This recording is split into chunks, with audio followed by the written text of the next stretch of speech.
वाला।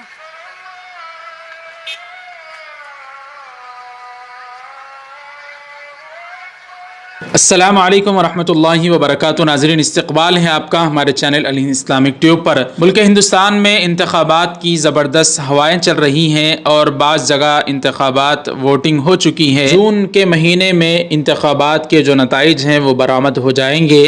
क्या फिर से बरसर इक़्तिदार बीजेपी आएगी या बीजेपी अपने इक़्तिदार को खो बैठेगी और इंडिया जो इत्तेहाद है अपोजिशन पार्टियों का उसकी कामयाबी होगी? ये तो वक्त ही बताएगा, अल्लाह ताला इसको खूब जानते हैं।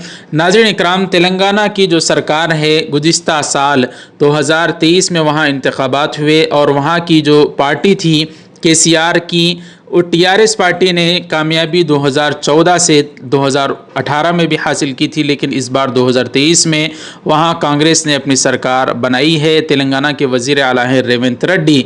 रेवंत रेड्डी का एक वीडियो इस वक्त सोशल मीडिया पर वायरल है जो 2-3 दिन कबल का है, जहाँ एक इंतखाबी रैली से रेवंत रेड्डी और उनके वज़रा खिताब कर रहे थे। इसी दरमियान अचानक अज़ा की आवाज़ करीबी मस्जिद से आने लगती है। तो तेलंगाना के वज़ीर आला रेवंत रेड्डी वो अपने बयान कर रहे एक वज़ीर से, एक लीडर से कहते हैं कि तुम अज़ा हो रही है इसलिए अपने बयान को रोक दो। इस तरह से अज़ा के वक्त बयान को रोक दिया जाता है। ये बहुत अच्छी मिसाल है हमारे इस भारत में, इस तरह के लीडरों का चुनाव में कामयाब होना, इंतखाबात में जीतना बहुत अच्छी बात हो सकती है। और अच्छा भी है कि ऐसे लीडरों को मुसलमान और दीगर तबक़ात के लोग वोट देकर उन्हें कामयाब करने की कोशिश करें, वरना तो जो मौजूदा सरकार है और मौजूदा अनासिर हैं वो चाहते हैं कि इस्लाम और मुसलमानों को तकलीफ़ पहुँचाने की कोशिश करते हैं। तो ऐसे लोगों को नाकाम करने की कोशिश करें।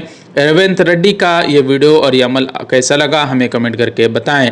नाज़रीन, वीडियो पसंद आया तो लाइक कर दें, शेयर करें। मिलते हैं अगले वीडियो में। जज़ाकुमुल्लाह। अस्सलामु अलैकुम वरहमतुल्लाहि वबरकातुहू।